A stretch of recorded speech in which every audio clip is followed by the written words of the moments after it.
জয় গৌর, জয় নিতাই। আজ 7ই আষাঢ় 1432 ও 22শে জুন 2025 রবিবার, একাদশী যোগিনী ও অম্বুবাচী। এই একাদশী যোগিনী ও অম্বুবাচীর দিন আমি শ্রী চৈতন্য চরিতামৃত পাঠ করছি। আজ আমি পাঠ করছি চৈতন্য চরিতামৃতের মধ্য লীলা প্রথম খণ্ড পঞ্চম পরিচ্ছেদ সাক্ষী গোপালের কাহিনীর শ্লোক 1 থেকে 12। নারায়ণ হে নারায়ণ ভবভয়হরণম নারায়ণ। পঞ্চম পরিচ্ছেদ সাক্ষী গোপালের কাহিনী। প্রথমে সূচনাতে কিছু কথা লিপিবদ্ধ রয়েছে, আমি সেটি পাঠ করে তার পরবর্তীকালে আমি শ্লোক থেকে পাঠ শুরু করব। শ্রীল ভক্তি বিনোদ ঠাকুর তার অমৃত প্রবাহ ভাষ্যে পঞ্চম পরিচ্ছেদের কথাসার প্রদান করেছেন। শ্রী চৈতন্য মহাপ্রভু যাজপুর হয়ে কটক নগরে পৌঁছলেন এবং সেখানে সাক্ষী গোপাল মন্দির দর্শন করতে গেলেন। তখন তিনি শ্রী নিত্যানন্দ প্রভুর মুখে সাক্ষী গোপালের কাহিনী শ্রবণ করেন। বিদ্যানগর নিবাসী ব্রাহ্মণদ্বয়, একজন বৃদ্ধ ও অপরজন যুবক, বহু তীর্থ ভ্রমণ করে অবশেষে বৃন্দাবনে পৌঁছলেন। বৃদ্ধ ব্রাহ্মণটি যুবক ব্রাহ্মণের সেবায় অত্যন্ত সন্তুষ্ট হয়েছিলেন এবং তিনি তাকে তার কন্যাদান করতে অস্বীকার করেন, হরে কৃষ্ণ, অঙ্গীকার করেন। যুবক বৃদ্ধ বিপ্রকে বৃন্দাবনস্থ গোপালের সম্মুখে সেই বিষয়ে অঙ্গীকার করিয়ে গোপালকে সাক্ষী রাখলেন। এভাবেই গোপাল বিগ্রহ সাক্ষী হলেন।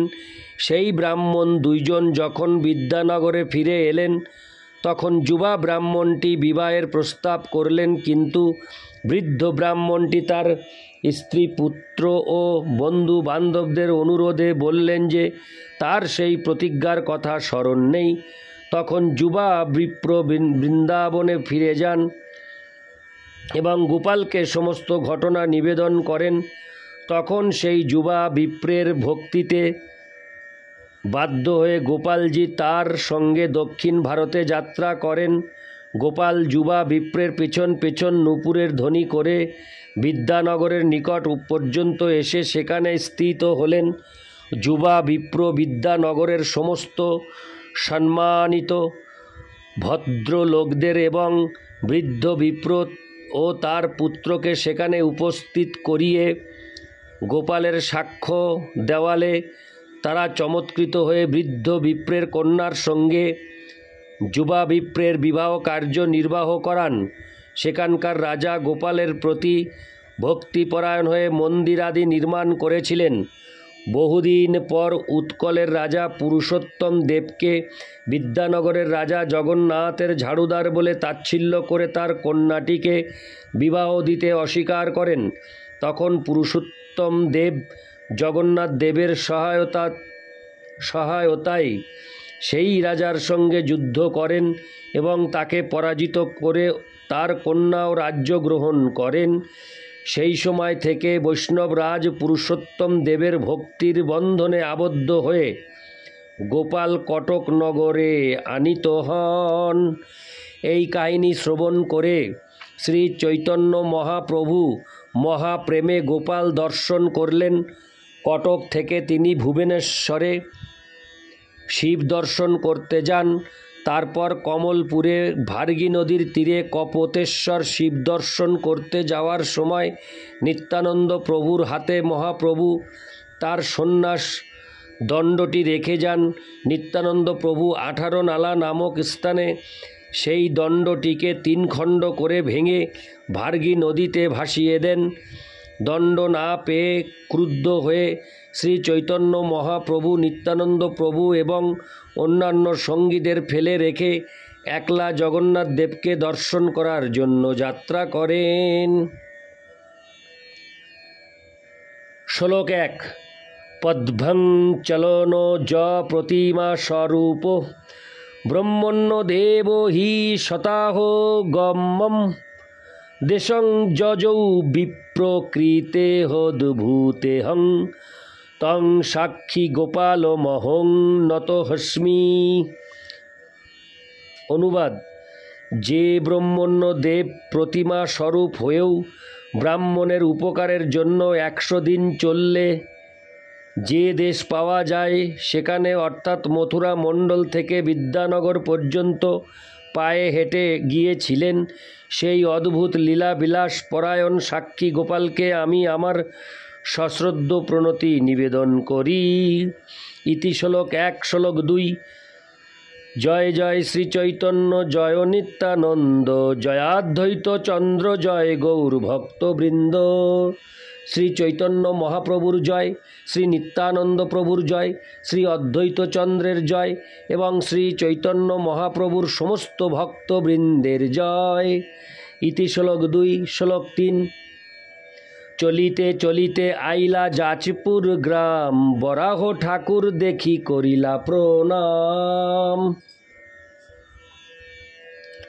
শ্লোকার্থ: চলতে চলতে শ্রীচৈতন্য মহাপ্রভু ও তার সঙ্গীরা বৈতরণী নদীর তীরে যাজপুর নামক গ্রামে এসে উপস্থিত হলেন।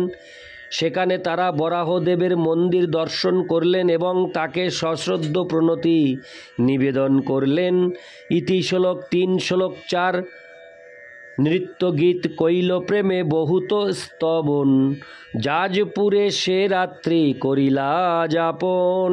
শ্লোকার্থ: বরাহদেবের মন্দিরে শ্রী চৈতন্য মহাপ্রভু ভগবৎ প্রেমে অধীর হয়ে বহু নৃত্য গীত করলেন এবং স্তব করলেন। এভাবেই তিনি যাজপুরে সেই রাতটা কাটিয়ে দিলেন। ইতি শ্লোক ৪। শ্লোক ৫। কটকে আইলা সাক্ষী গোপাল দেখিতে গোপাল সৌন্দর্য দেখি হইলা আনন্দিতে। শ্লোকার্থ: তারপর শ্রী চৈতন্য মহাপ্রভু সাক্ষী গোপাল দর্শন করতে কটকে গেলেন এবং সাক্ষী গোপালের সৌন্দর্য দর্শন করে তিনি অত্যন্ত আনন্দিত হলেন। ইতি শ্লোক ৫। শ্লোক ৬। প্রেমাবেশে নৃত্যগীত কইল কতক্ষণ আবিষ্ট হঙ্গা কইল গোপাল স্তবন। শ্লোকার্থ: প্রেমাবেশে বহুক্ষণ তিনি সেখানে নৃত্যগীত করলেন এবং ভগবৎ প্রেমে আবিষ্ট হয়ে গোপালের স্তব করলেন। ইতি শ্লোক ৬। শ্লোক ৭। সেই রাত্রি তাহারহি ভক্তগণ সঙ্গে গোপালের পূর্ব কথা শুনে বহু রঙ্গে। শ্লোকার্থ: সেই রাত্রে শ্রী চৈতন্য মহাপ্রভু ভক্তদের সঙ্গে সেখানে রইলেন এবং মহা আনন্দে গোপালের পূর্বের কাহিনী শ্রবণ করলেন। ইতি শ্লোক ৭। শ্লোক ৮। নিত্যানন্দ গোসাঙ্গী যবে তীর্থভ্রমিলা সাক্ষী গোপাল দেখিবারে কটক আইলা। শ্লোকার্থ: পূর্বে নিত্যানন্দ প্রভু যখন ভারতবর্ষের তীর্থ সকল ভ্রমণ করছিলেন তখন তিনি কটকে সাক্ষী গোপাল দর্শন করতে এসেছিলেন। ইতি শ্লোক ৮। শ্লোক ৯। সাক্ষী গোপালের কথা শুনি লোকমুখে সেই কথা কহেন প্রভু শুনে মহাসুখে। শ্লোকার্থ: সেই সময় নিত্যানন্দ প্রভু লোকমুখে সাক্ষী গোপালের কথা শুনেছিলেন। এখন তিনি সেই সকল কথা বলতে লাগলেন এবং শ্রী চৈতন্য মহাপ্রভু মহাসুখে তা শুনতে লাগলেন।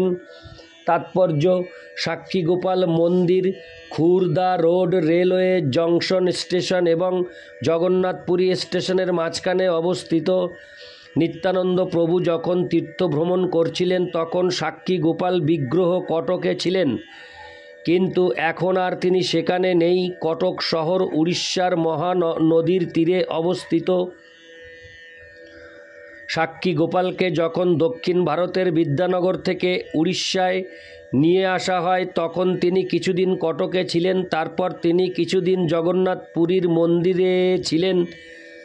মনে হয় জগন্নাথ মন্দিরে অবস্থানকালে সাক্ষী গোপালের সঙ্গে জগন্নাথ দেবের প্রেম কলহ হয়।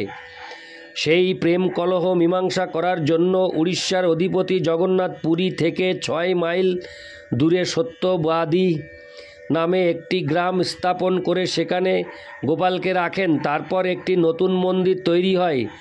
এখন সেখানে সাক্ষী গোপাল নামক একটি রেলওয়ে স্টেশন রয়েছে এবং মানুষ গোপাল দেবকে দর্শন করার জন্য সেখানে যান। ইতি শ্লোক 9। শ্লোক 10। পূর্বে বিদ্যানগরের দুইত ব্রাহ্মণ তীর্থ করিবারে দুহে করিলা গমন। শ্লোকার্থ: পূর্বে দক্ষিণ ভারতের বিদ্যানগরের দুজন ব্রাহ্মণ তীর্থ পর্যটনে বার হন। ইতি শ্লোক 10। শ্লোক 11। গয়া বারাণসী প্রয়াগ সকল করিয়া মথুরাতে আইলা দুহে আনন্দিত হঙ্গা। শ্লোকার্থ: গয়া বারাণসী প্রয়াগ আদি সমস্ত তীর্থ ভ্রমণ করে অবশেষে তারা আনন্দ সহকারে মথুরাতে এলেন। ইতি শ্লোক 11। শ্লোক 12। বনযাত্রায় বন দেখি দেখে গোবর্ধন, দ্বাদশ বন দেখি শেষে গেলা বৃন্দাবন। শ্লোকার্থ: মথুরায় এসে তারা বৃন্দাবনের বিভিন্ন বন দর্শন করে গিরিরাজ গোবর্ধন দর্শন করলেন এবং দ্বাদশ বন দর্শন করে তারা বৃন্দাবনে এলেন। তাৎপর্য: যমুনার পূর্ব তীরবর্তী 5টি বন হচ্ছে ভদ্র, বিল্ব, লৌহ, ভান্ডির ও মহাবন। যমুনার পশ্চিম তীরবর্তী 7টি বন হচ্ছে মধু, তাল, কুমুদ, বহুলা, কাম্য, খদির ও বৃন্দাবন।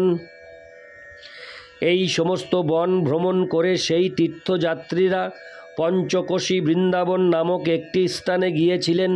12টি বনের মধ্যে যে বৃন্দাবন, তা এই বৃন্দাবন থেকে আরম্ভ করে নন্দগ্রাম বর্ষানা পর্যন্ত 16 ক্রোশ ব্যাপৃত। তার মধ্যে পঞ্চকোশী বৃন্দাবন নামক গ্রাম অবস্থিত। হরে কৃষ্ণ। পঞ্চক্রোশী বৃন্দাবন নামক গ্রাম অবস্থিত। ইতি শ্লোক 12। নারায়ণ হে নারায়ণ ভবভয় হরণম নারায়ণ। জয় গৌর, জয় নিতাই।